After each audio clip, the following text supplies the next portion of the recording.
U.S. President Donald Trump walked out of talks with Democratic congressional leaders over funding for a border wall with Mexico. Trump said the White House meeting to end a government shutdown was a total waste of time. Trump said also and threatened to declare national emergency to press his move. Exasperated Democrats called Trump's behavior a temper tantrum.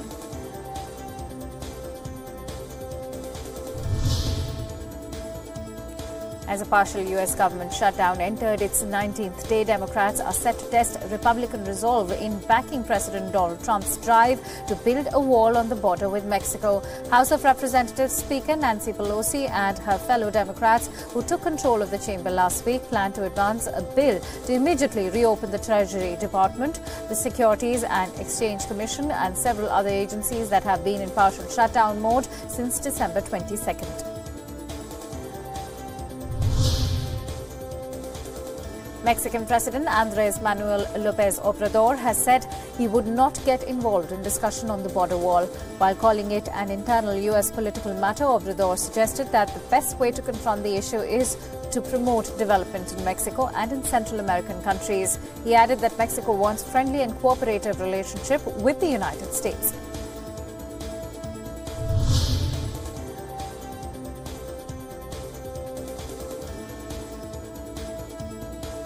U.S. President Donald Trump has halted federal emergency funds for California to fight wildfires and manage its forests unless officials in the western U.S. state can get their act together. Insurance claims from the recent spate of California wildfires, including one ranked as the most deadly and destructive in state history, have topped $9 billion. The Camp Fire killed at least 86 people.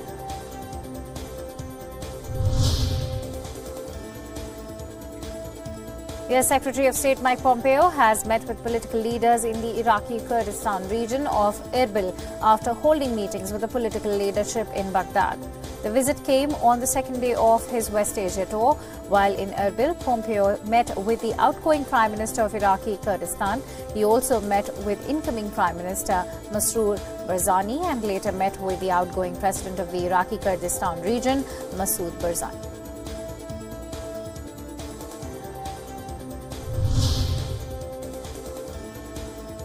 Australian police have arrested a 48-year-old man for allegedly sending dozens of suspicious packages to embassies and consulates around the country.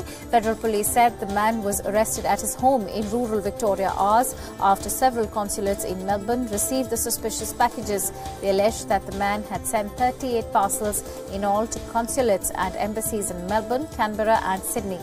The suspect was due to appear in a Melbourne court later today to face charges of sending dangerous materials through the post.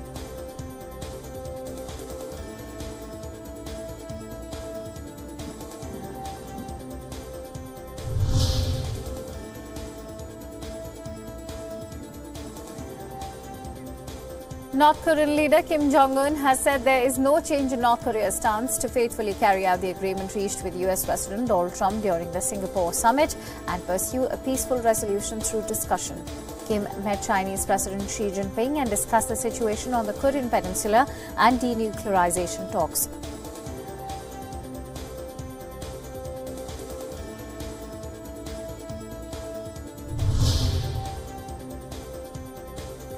UN Special Representative to Yemen has said that both the Saudi coalition and the Houthi rebels have largely stuck to a ceasefire agreed last month, but substantial progress would be needed before more talks can be held on ending the war. Martin Griffiths told the United Nations Security Council he had met the leaders of both sides in the conflict in recent days and both had expressed determination to find a way forward.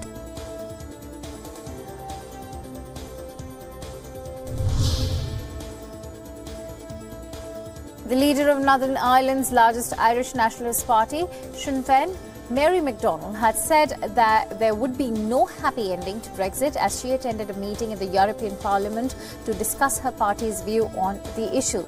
McDonnell also said she believed that partition was coming to an end. Sinn Féin has been regularly calling for a vote for Northern Ireland to leave the UK and unite with the Republic of Ireland since Britain voted to leave the European Union in 2016, while most voters in Northern Ireland voted to remain.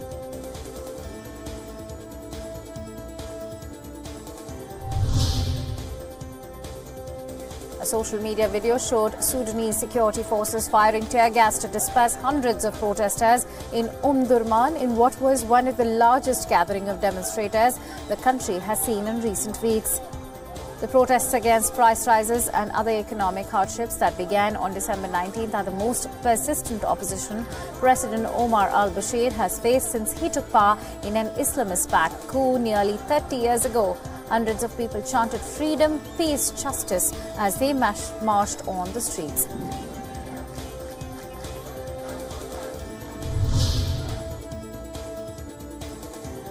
Billionaire Amazon founder Jeff Bezos and his wife Mackenzie Bezos have decided to separate ways after 25 years of marriage. According to the statement, the couple decided to divorce after a long period of love exploration and trial separation to continue as partners in joint ventures and projects. Mackenzie attended Princeton University and met her husband when interviewing for a job at a New York hedge fund. The pair have 4 children.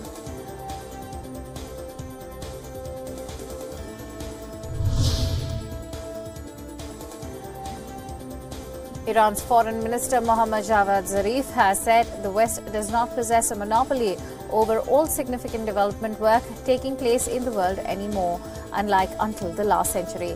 Zarif added that it has been even more convenient for the West to blame other countries, particularly the Muslims, for problems arriving on its shores, as it was the easiest diversion, but the situation was far too serious to indulge in the blame game.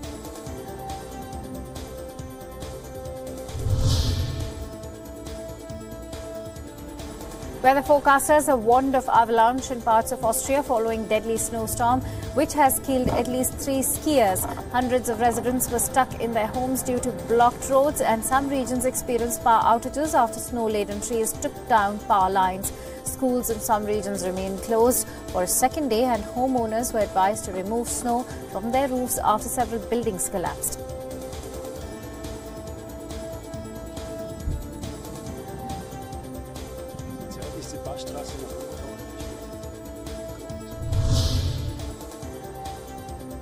The wife of a wealthy Norwegian businessman has gone missing in a rare suspected kidnapping.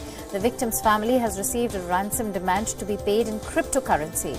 The 68-year-old wife of real estate investor went missing on October 31st, but news of her disappearance had not previously been disclosed, as police said they could not confirm whether she was still alive.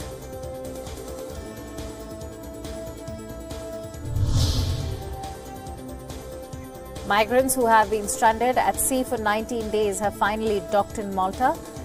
49 migrants from the German rescue ships were transferred at sea onto a Maltese military ship before being brought to the Hay Wharf at the maritime base in Pieta.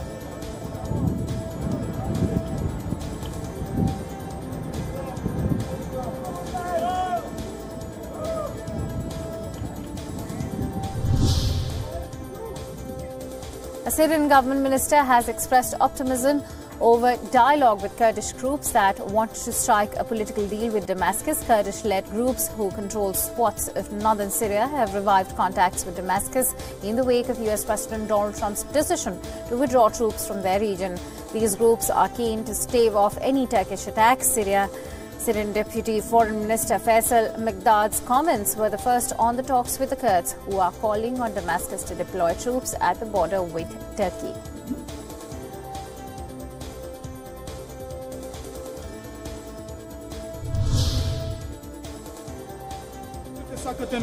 Protesters gathered in front of the Macedonian parliament as lawmakers prepared for the decisive debate to change the country's constitution and rename it the Republic of Northern Macedonia.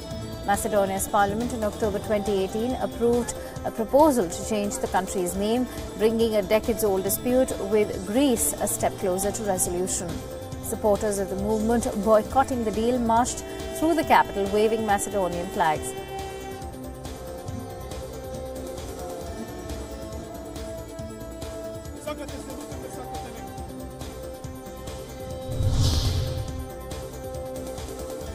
A group of doctors saved the life of a 26-year-old patient from the death whose heart stopped beating for 72 hours in East China. The woman patient suffered a heart complication when she was receiving treatment at a hospital in Xiamen.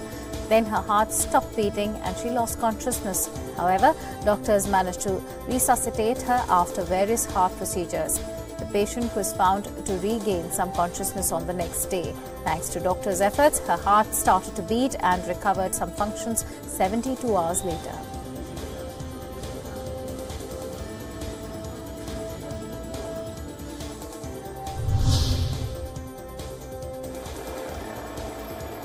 Britain's Prince William flew a London Air ambulance helicopter as the charity marked its 30th anniversary, aiming to raise more awareness and funds.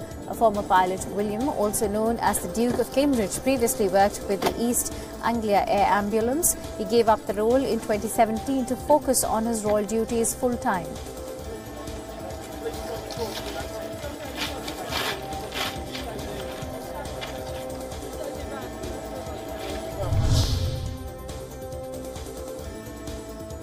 In more news from India, the selection committee on the CBI chief met in New Delhi to discuss the central government's move to divest CBI Director Alok Verma of his powers and duties in the wake of a complaint by the Special Director Rakesh Asthana.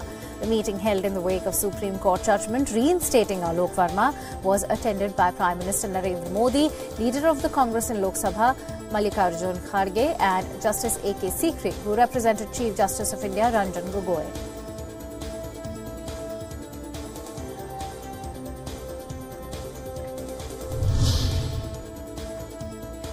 In the run-up to the general elections this year, Odisha CM and Biju Janata Dal leader has announced that his party will not be a part of a united opposition. He also made it clear that he won't be joining hands with the BJP either. Patnaik claimed that the BJD will remain equidistant from both the Bharatiya Janata Party and Congress.